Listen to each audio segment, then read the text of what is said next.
আমরা আওয়ামী লীগকে ভারতের সরকার মনে করতাম। ওই যে কি কয় স্ট্রাকচার এটা কি নির্বাচনের দাবি? এটা একটা ব্যক্তিগত দাবি। এরকম দাবি তো আমাদেরও আছে। আমরাও ৪ টি জায়গায় সেকেন্ড হইছি আমরা। তাকে ক্ষমতায় বসিয়ে সেখানে তো বিএনপিও আছে এই ঐক্যমতে। সবাই তো আমরা সেখানে বসি। আর এই দল বলতে পারে?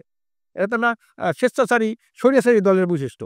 যে এই তারিখের মধ্যে না হইলে আমরা সহযোগিতা করব না। মানে কি? এই সিদ্ধান্ত নেওয়ার এখানে তো একটা দলেই সিদ্ধান্ত করবে দেশটা। আপনি ক্ষমতা যাইতে বলবেন না। এর আগেই এইভাবে সিদ্ধান্ত চাপিয়ে দেয় তারা। এই সময় বাংলাদেশের রাজনীতির হিসাবটা করি যে নির্বাচন কবে হবে এবং বিএনপির একজন স্থায়ী কমিটির সদস্য খন্দকার মোশাররফ হোসেন তিনি সংবাদ সম্মেলনে খুব পরিষ্কার করে বলেছেন যে যদি ডিসেম্বরের মধ্যে নির্বাচন না হয় তাহলে তারা আর এই অন্তর্বর্তী সরকারকে সহযোগিতা করবে না।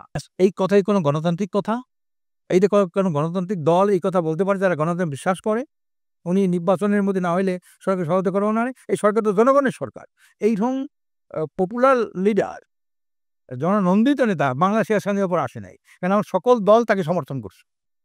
ঐক্যমতের ইসে আমরা সবাই তাকে সমর্থন করছি না? তাকে ক্ষমতায় বসিয়ে সেখানে তো বিএনপিও আছে এই ঐক্যমতে। সবাই তো আমরা সেখানে বসি। আর এই দল বলতে পারে?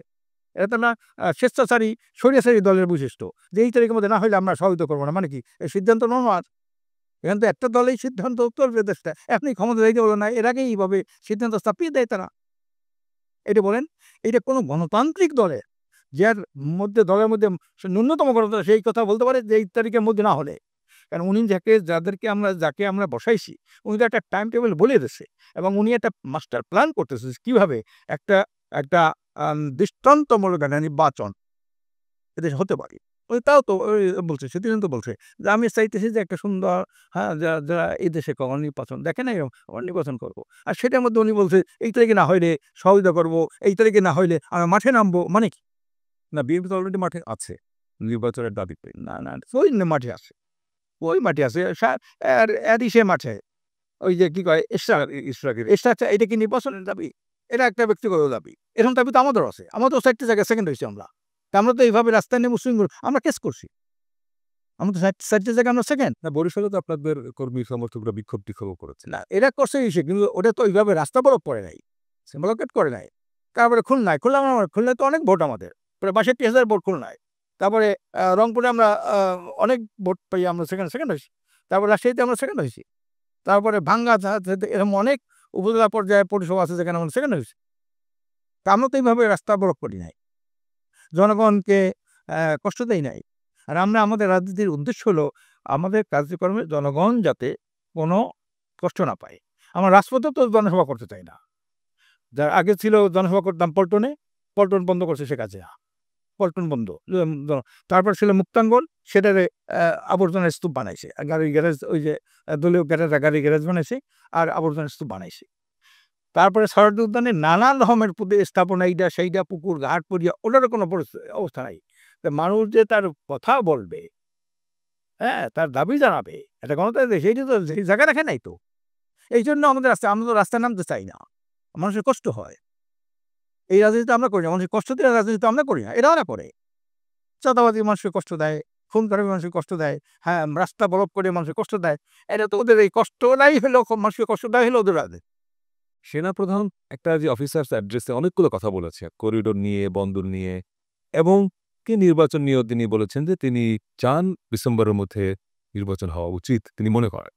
তার এই অবস্থানটাকে আপনি কিভাবে দেখবেন বা আপনার দল কিভাবে দেন? না আমরা যে যেখানে আছে ওইখানে তার কতদূর তার সীমা আছে কথা বলার কত অধিকার এটা তার বোঝা উচিত। হ্যাঁ? এবং এই কথাগুলা কারা বলে, কারা বলায় এগুলা এই জনগণ, দেশবাসী তার ইতিমধ্যে বিশ্লেষণ করেছে, হ্যাঁ, আ মন্তব্য দিয়েছে। তারা কিন্তু এই জিনিসটা বলতে পারছে যে এই কথাগুলা কেন বলে। সবার মুখে সবার কথা সব কথা সাজে না। হ্যাঁ? যে কথাগুলা আ ডক্টর ইউনূস সাহেব বলতে পারে, সেটা আরেকজন এটা বলতে পারে না। এইটা বলতে পারে না। কোন তারিখে নির্বাচন হবে এটা একটা রাজনৈতিক বিষয়। এইটা যিনি ক্ষমতা আছে উনি রাজনৈতিক দলের সাথে কথা বলে, এটা আরেকজন লোক বলতে পারে না। মানে সেনাপ্রধান বলতে পারে না এইটা বলাটা এটা যুক্তিযুক্ত না।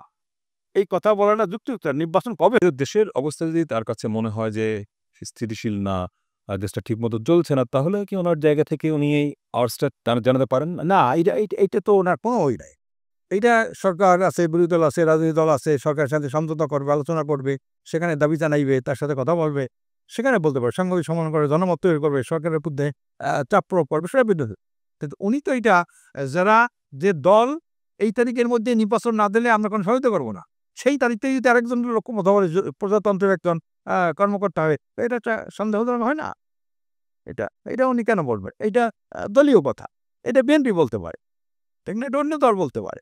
কিন্তু সেই কথাটা যদি একজন প্রজাতন্ত্রের লোক কর্মকর্তা যদি এই কথাটা বলে, তখন মানুষ একটু সন্দেহ হয় না?